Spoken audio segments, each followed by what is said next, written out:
Hoş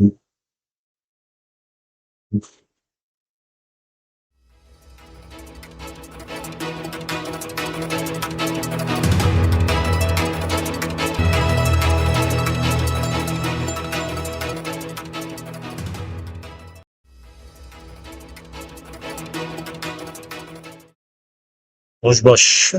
Evalin heja em seleksiyonên arwartî bîne. Îro yani niha ez dixwazim çend gotinan derbarê şerek û îro dij İranê hatiye destpêkirin de bêjim. Yani ev şer weke şereke di navbera İranê û Amerîka da divê neydîtin. Yani beriya her tiştî şereke yekalî dimeşe. Yani Amerika lê dixe lêbelê İran li berxwe nabe. Yani şereke yekalî me dikarin bêjin niha dimeşe. Ne şereke navbera du hêza dimeşe. Hatta tenê Amerika na û İsraîl jî.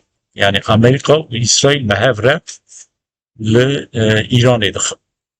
Şereke yekalî tasê ku em dibînin dimeşe. Zaten sala par çûn zanin şereke 12 roja meşiya li hember İranê. Ew şer jî weke şereke yekalî hate neşandin.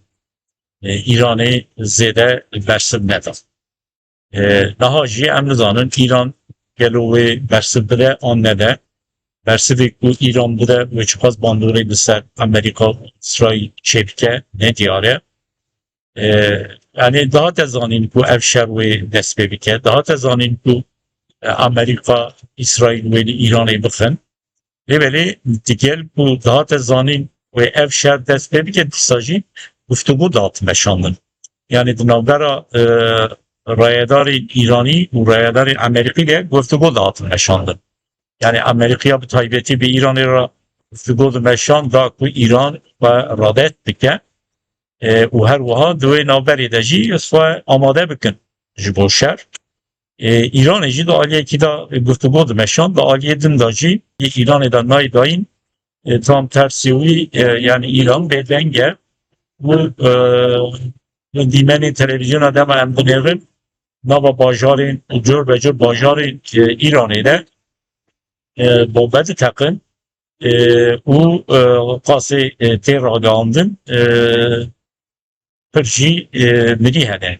Yani piştî hene çi ji rayedarên leşkerî bin, çi ji rayedarên sivîlî hikûmetê bin û çi jî ji sivîlan bin.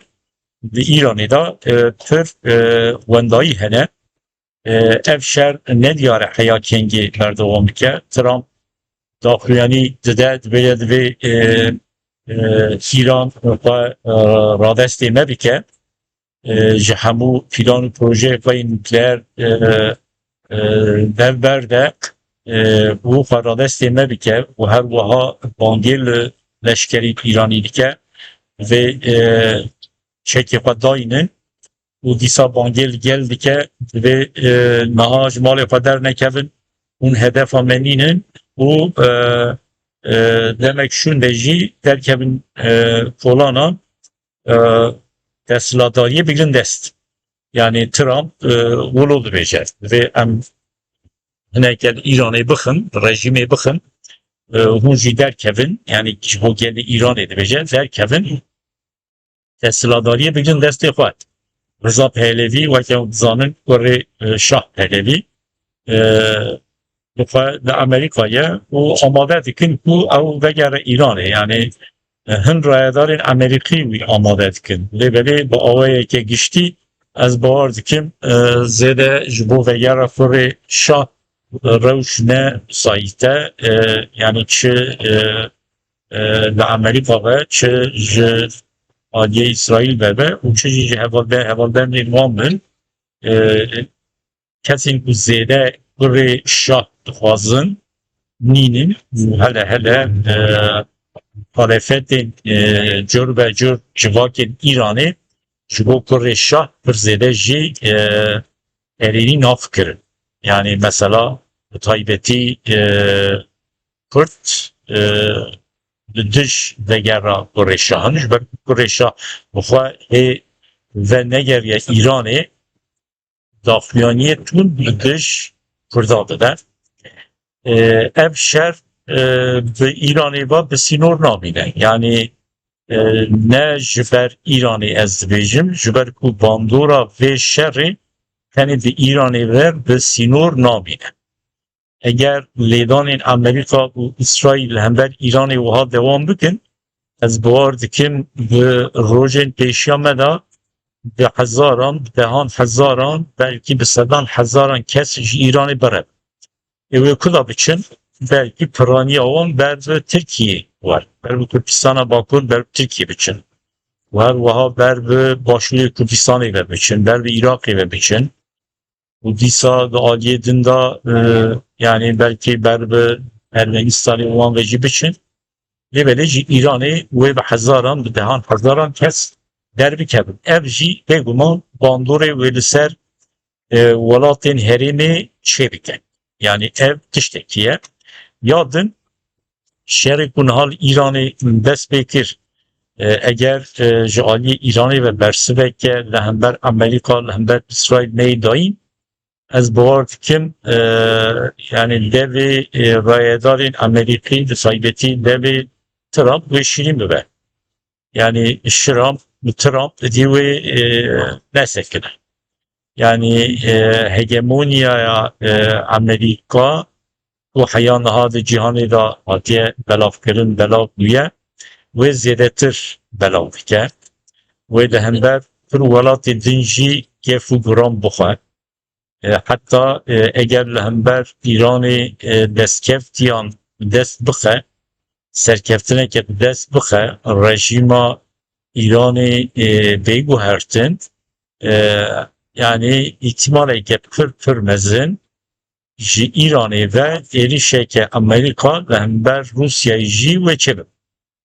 Yani naha işaretên wilo nadin lêbelê dema mirov dema dirêj difikire dema mirov yani Amerika difikire armancên Amerika dema difikire dema mirov heyal dike gelo wê Trump çi bike yani pir hêsan mirov dikare bifikre ku rojê pêşiya me da Trump li hember Rusyayê jî dikeve nava êrişeke ji ber vê yekê jî Rusya jî ez bawer dikim bi vê şevê de niha bi tirs tevdigere. Yani çi Rusya ve çi jî Çîn de bi hêsanî nikarin alîkariyê bidin İranê. Yani eger Çîn alîkariyê bide İranê wê bi awayeke aşkere İsrail û Amerika bigire hember xwe. Hûn dizanin yani İsrail û Amerika di cihanê de xwedî hevalbendiyeke fireh. Mesela di serî de Yekîtiya Avrupayê weke hevalbendê Amerîkayê. Yekîtiya Avrupayê têzanîn hevalbendê İsraîlê jî. Yani eger ev şer li İranê fireh bibe ev şer eger ji İranê derkeve ber bi Çînê ve ber bi Rusyayê ve biçe bêguman bandorê wê li ser Yekîtiya Avrupayê jî bike, li ser welatên Avrupayê jî bike. Yani her ku biçe wê hevalbendên Amerika û hevalbendên İsraîl wê nettir bibin. Ji ber vê yekê jî hêzên weke Çîn, weke Rusya nikarin bi awayeke aşkere alîkariyeke eskerî bidin İranê xwe li pişt İranê li dij Amerika li dij İsraîl duya bikin. Ev zehmet e. Eger rayedarên İranî li vê derbarê de hêviyê xwe hebin ji niha ve meriv dikarin bêjin wenda kirine. Yani eger ew hêviyê xwe bi alîkariya Rusyayê bi alîkariya Çînê tînin wê ew hêviyê wan pêk neyîn. Weke serî de jî migot ji diho ve şer ve şer dest pê kiriye bi dehan bi sedan ez bawer dikim bomber li bajarên İranê dikevin ketine heya niha bersiveke cidî ji aliyê İranê ve nehatiye dayîn. Yani Radyo Fransa migodar kir niha vê sibê jî nazekî berê jî li İsrail röportaj çekirine yani geli İsrail bu şer ve amade kiriye o eğer bombaj aliye İran'ı ve biçin ev biçin dikevin sığınağa yani bu aliye psikolojik deji geli İsrail bu ve şerri amade yani demeli Persiveke uloji aliye İran'ı ve hayanaha enatiye dain emnizanın gelo bersivj aliye İran'ı ve bedain anji neydaş. Eğer bersiv bedain ve çavabı ben bersiveke ciddi ji aliye İran'ı ve eğer bedain eğer İran hedefin leşkeriye Amerika bıxe hedefin leşkeriye Amerika ku ve herimi da zanın incirlikçi veke bazı leşkeri ya Amerika'ya yani İran beri götü bu eğer Amerikalı mı bu şikijan bazen ve yen leşkeri mi bu ezel wan bıxın yani şikijan velatı Amerika tarihi farra bikel İran'ı bıxe İran lüve velatı ve bıxe ne diyare Amerika ji incirliki ve tarihi farra biken anranekin Lebeli diyare ku Amerika taybeti bazen payı leşkeri Ürdün'ü bukasine ve bine jber ku Ürdün yani vake hevalbendeke reza yekem da yejiboy Amerika lebeli ne diyare yani İran ve bukaribe Ürdün'ü bukeci nefeci İran İsrail bukan nefeci eğer ne buka yani İsrail'i şer jiber şer bir insan jiyana paş dest bidin merud ve bizanıbın ku İsrail ve rahat mesekine yani İsrail hatta mümküne bu avaya ke lehember İran'ı ardeleji keve navaşer dıvır da velatin herimi ve çıbkın yani bu taybeti Türkiye ve Çibike, nezkatiya Türkiye ve Çibe, Çavabe. Ve her vaha Suriye ve Çavabe. Suriye ve bikeve navaşer, nekeve navaşer. Irak ve Çibike. Ezanin hezin haşvi şabihen İran, Irak'ı hezin bu neziki İran'ı, bir İran'ı var, karın bejin kemzere geri dayına. Ev Çibike. Dema ew bikevin nava şer herîma Başûrê Kurdistanê wê çawa bibe. û dîsa eger şer li İranê dirêj bike yani ne weke şerê bu sala par çêbû 12 roja eger ev şer zêde de dirêj bike yani bi mehan dirêj bike nava İranê da wî tevliheviyeke cidî çêbibe. Dema ew tevliheviya cidî çêbû hêzên Kurdan, Kurdên li Rojhilatê Kurdistan wê çawa tevbigerin. Tamam.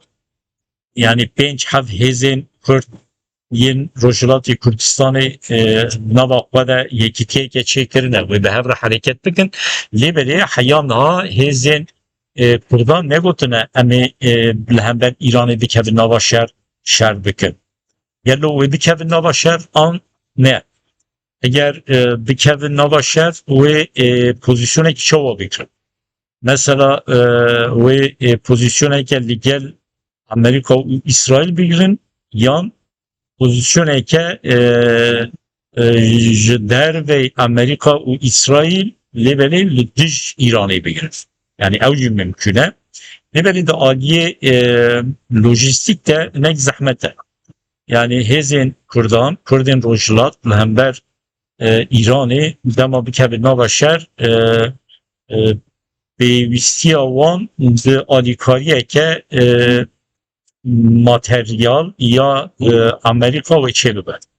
Yani ne ulove ez bawer nakim hêzên Kurdan, Kurdên Rojhilat wê bikaribin li hember İranê, li hember hêzên İranê xwe biparêzin. Eğer İran û Amerika û İsrail İranê bixin yani İran rastî ji hêzê bikeve û hêzên Kurdan tenê gelê xwe biparêzin, nava xwe de jî yekîtiya xwe xurt bikin, wedemî pêwîstî pir zêde mümkün e bi şer çêneve. Lê tiştekê din heye, eger nava Îranê de tevlihevî zêde çê bibe, eger muxalefeta Îranê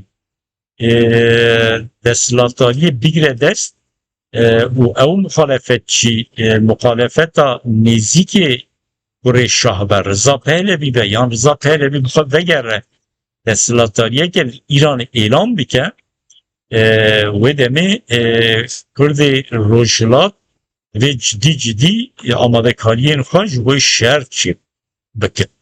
Yani hatta ez dibêjim Rıza Pehlevi eger vegere Îranê, yani rejima Molla em bêjin hilweşe ki ihtimaleke pir mezin ve hil neweşe, yani ihtimaleke küçük em bêjin û Rıza Pehlevi vegeriya desthilatdariye geçtikir. Ew desthilatdariya Rıza Pehlevi li Îranê çê bike, ew desthilatdarî wê jî ya heteşeya Sûriye, heteşeya Şamê xiraftir be. Ji ber vê yekê Kurdê Rojhilat dibe amadekariyên xwe cidî ji bo şer çê bikin. Ama nekebin nava kêmasiyeke weke li Rojava çêbû. Yani bi salan li Rojava Kurdan li gel Amerika li hember Daişê şer kir. Amerika di nava rojekî de pişta xeda Kurdan. Divê Kurdên Rojhilat jê ders derbixin, ew bixwe bi hêzên xwe xurt bikin. Dema pêwîst be bikevin nava şer, bi hêza xwe bikevin nava şer. Weke min got mixabin hêza wan ya di aliyê lojîstîk de, lojîstîkê şer de yani vêga vê tune. Gelo wê bikaribin ji xwe re hêzeke lojîstîk çê bikin. Eger rêveberiya Îranê neguhere wê çi bikin. Yani divê pîlan wilo jî çê.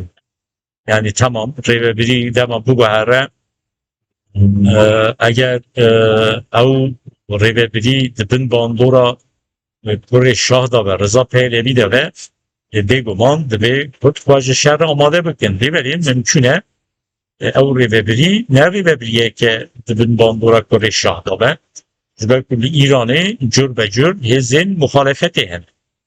Mümkün e ew hêzên muxalefetê bikaribin desthilatdariyê çê bikin bi alîkariya Amerîka û alîkariya İsraîl. Wê demê Kurd divê bi wan re bi nava diyalogekî baş debin. Yani bi her awayî Kurd divê xwe ji şerê ku niha li Îranê têmeşin dimeşe re amade bikin.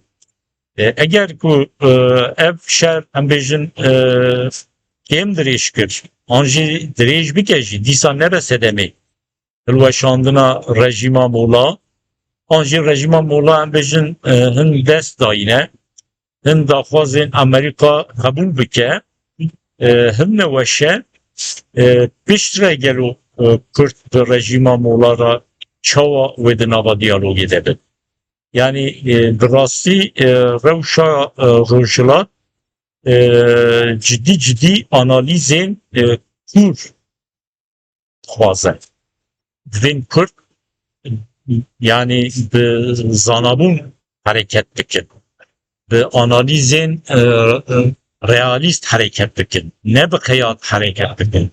Yani bi analîzên realîst eğer hareket nekin, bi xeyal heyer hareket bikin, yani mixabin peşeroş ve reşbin be. Ev şer weke me got bi Îranê ve her wiha bi Kurdan ve bi sînor wê nemîne. Bandoreke mezin wê li ser giştî herêmê çê bike, herêma Rojhilata navîn. Bu taybeti jî bandoreke girîn wê li ser Tirkiye çê bike. Yani devleta Tirk niha xwe hineke nutq nîşan dike. Yani nutq çawa bêteref nîşan dike. Ne alîgirê Îranê ne alîgirê Amerika xwe nîşan nake. Weke alîgirê İsraîl xwe nîşan nake. Hatta de gotine de akıftının rayedarın Türk'a damamru dinere ev zedetir melawan ser İran'ı aligiri İran'ı nebeli revşulu ve nedome yani mümküne Trump sbe düsbe ji Türkiye daxwaz bike ew jî bikeve nava şer li hember İran. Awê demê Tirkiye wê çi bikin? Zaten rayedarên Tirk ji wê jî ditirsin. Lema mirov li televizyonê tişkan dilêve hin kes roj dibêjin. Yani eger Trump ji Tirka bixwaze ew bikeve nava şer li hember İranê li gel li keleka Amerika cih bîrin şer bikin Tirkiye wê çi bike? Eger Tirkiye bêje na em gel ve cih nagrin bu ara em diş İran'ı şer nakin yewê demê demê pêşve têkiliye di navbera Amerika Rêveberiya Trump yê Tirkiye'de wê xirab bibin gelo rewş wê demê wê çawa be. Yani rayedarên Tirk ji nihava ketine nava metirsiyeke wilo. Ya din eger ji İranê bi hezaran veya hezaran bi sed hezaran kes birevin vê guman ew bandorê wê li ser Yekîtiya Avrupayê jî bike. Ji niha ve rayedarên Yekîtiya Avrupayê ez bawer dikim du agîne amadekariya xwe jî dikin. Yani ji bo ku kesên ku ji İranê birevin çawa ku kes ji Sûriye revîn hatin Avrupayê ew jî nikaribin bi hêsanî werin Avrupa'ya avcı amadakariye xwe dikin lêbelê çawa amadakarî dikin bila bikin dîsa jî wê bi dehan hezaran henaber ji İranê werin Avrupa'yê bandoreke cidî ya aborî li ser Avrupa'yê jî çêbike yani şerê ku niha li hember İranê li kurtasî em bêjin hatiye destpêkirin tenê şereke di navbera İran û Amerîkayê de nîne tenê şereke di navbera Amerîka, İsraîl û İranê de nîne yan jî tenê şereke yan jî êrişeke Amerîka û İsraîl li hember İranê nîne. Tenê wilo divê em nebînin ev wê bandorê li ser hemû herêmê bike. Herêma Rojhilata Navîn li ser Asya Navîn wê bike û li ser Avrupayê jî wê bike. Ez weke hineka nabêjim ev şer wê bibe şerê cîhanê yê sêyem. Yani ji ber ku İran hêzeke wilo nîne ku cîhan qismeke cîhanê xwe li pişt wî bigire li hember İran, Amerika û İsraîlê pozisyon bigire. Yani İran pozisyoneke wilo da nîne. Eger ev şer li hember Rusya'yê hatiba elan kirin mirov dikare bigota ev şer wê bibe şerê cîhanê yê sêyem.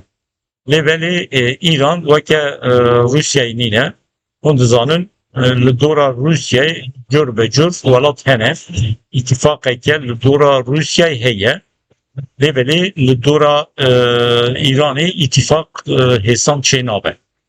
Bu hele ew ku li hember İranê di nava şer dene yan jî êrişan çê dikin hêzeke weke Amerîka û İsraîl'e merif nikarin hêsanî bêjin wê îtifaqeke li dor İranê li dij Amerîka û li dij İsraîl wê çê bibe ev nabe yani ev şer nabe şerê cîhanê weke şerekê cîhanê yê sêyem wê nebe lê bandoreke cidî wê li ser cîhanê hemû çêbikin. Evalê hêja hûn dizanin di navbera Efganistan û Pakistanê de jî ji diho ve şereke hatiye elan kirin yani şer dibe şer Pakistanê bi Efganistanê xist zan Pakistan mezine yani nêzîkî 105 milyon nüfusê wî heye Pakistan Afganistan jî derborê 5 milyon nüfusê xwe heye yani ew şerê di navbera Pakistan û Efganistanê de niha dimeşe yani pir zêde jî ji şerê li dij Îranê dimeşe ve durnîne. Yani ben ya bizanibin zaten dema şer di navbera Pakistan û Afganistanê da dest pê kir wezîrê karê derve yê Îranê çû ku navbenkarî bike navbera Pakistan û Afganistanê da ji ber Afganistan hûn dizanin di sînorê Îranê de ye şerê ku di navbera Afganistan û Pakistanê da bimeşe ve direkt bandorê li ser Îranê çêbike û di paralelê wê şerê ba paralelê şerê ku niha li Pakistan û Afganistanê dimeşe ev şerê ku niha li dij Îranê hatiye êrişên ku yani em bêjin li dij Îranê hatiye destpêkirin bêguman tekîliyê xwe bi awayeke pir teng bi hev re hene. Yani şer di aliyekî da di navbera Pakistan û Afganistanê da dimeşe yani Afganistan zêde nêzîkê Îranê ye. Pakistan zan weke hêzeke nêzîkê Suudi Arabistanê jî yani li dora Pakistanê kêm zêde hin hêz hene û heta meriv dikarin bêjin Pakistan nêzîkê çawa nêzîkê Suudi Arabistanê her wiha nêzîkê Amerîkayê jî nêzîkê İsraîlê jî İsraîl jî tekîliyê xwe Pakistanê ra xweşe yani ew şerê aliyê Pakistanê va hember Afganistanê hatiye destpêkirin dikare weke şereke paralel diye ku niha İran Amerika û İsraîlê li dij Îranê destpêkiriye yani her du şer tekîliyê xwe bi hev re bi awayeke teng hene divê mirov weke du şerê cuda nebînin yani ez dibêjim ew jî weke bi pîlan hate destpêkirin. Yani taybeti bi alîkariya Amerika İsraîl Pakistanê êrişê Afganistanê kir rojeke şûnde jî ev êrişên Amerika û İsraîl li dij Îranê hatin destpêkirin. Hevalê nêja derbarê şerê ku yan êrişên ez nabêjim şer zêdetir êrişên ku li dij Îranê hatiye destpêkirin. Eger İran taybetî bikeve nava êrişan li bazên leşkerî yê Amerika bixe yê li herêmê bixe li İsraîl bixe cidî İran bikar ve İsraîl bixe wê demê em dikarin bêjin şerê li navbera Amerika İsraîl û İranê de lêberî heya niha vê gavê meriv weke êrişên Amerika û İsraîl li dij Îranê dikarin bibînin. Hêvîdarim ev şer yani ez nabêjim hêvîdarim ev şer nebe ji ber ku em Kurdin yani ji bo me Kurdan İran jî welateke dagirker e ji ber vê yekê yani kîjan hêz dibe bira bibe dema li Îranê bixe em Kurd divê xwe weke hêzeke li dij wê şerê nebînin em divê hîsabê xwe bikin gelo ji wê şerê em dikarin çiqas sûd werbikin ev pir girîng e yani em alîgirê şer nînin lêberê ew şerê ku li dij mesela şerê li dij rejîma Baas ya Iraqê hate meşandin ji bo me Kurda baş şerê li dij rejîma Baas ya Şamê ya Sûriyê hate meşandin ji bo me Kurda baş bû lêberê me hejmarê xwe me hîsabê xwe baş nekiribû ew tiştekê dine û şereke li dij rejîma Îranê bê meşandin yani ji bo wê şerê jî ez nabêjim şereke xirab e lêberê em eger hîsabê xwe bikin ji encamê ji wê şerê encamên baş xwe re derbixin awê demê wê baş bin eger na em hejmarên xwe baş nekin hesabê xwe baş nekin ji wê şerê encamên baş dernexin mixabin ew şer wê nebaş şereke sibê dûst be li hember Devleta Türk bimeşe ji bêguman ji bo min firq nake. Yani ya herî girîng ew e em bikaribin ji wê şerê encameke derbixin. Hevalê nêja ez ê vê şerê biçopînim hema her roj analîzeke derbarê vê şerê de çê bikim û hin hevalê din jî ez ê bikim mêvan derbarê vê şerê de em ê rojane ve yani ez nabêjim agahdar bikin ji ber ku ji pir çavkaniya hûn dikarin xwe agahdar bikin tenê em ti Arwar TV da analîzan çê dikin حیا وشانك دن بمن دقيشي ده سلاب و حرمت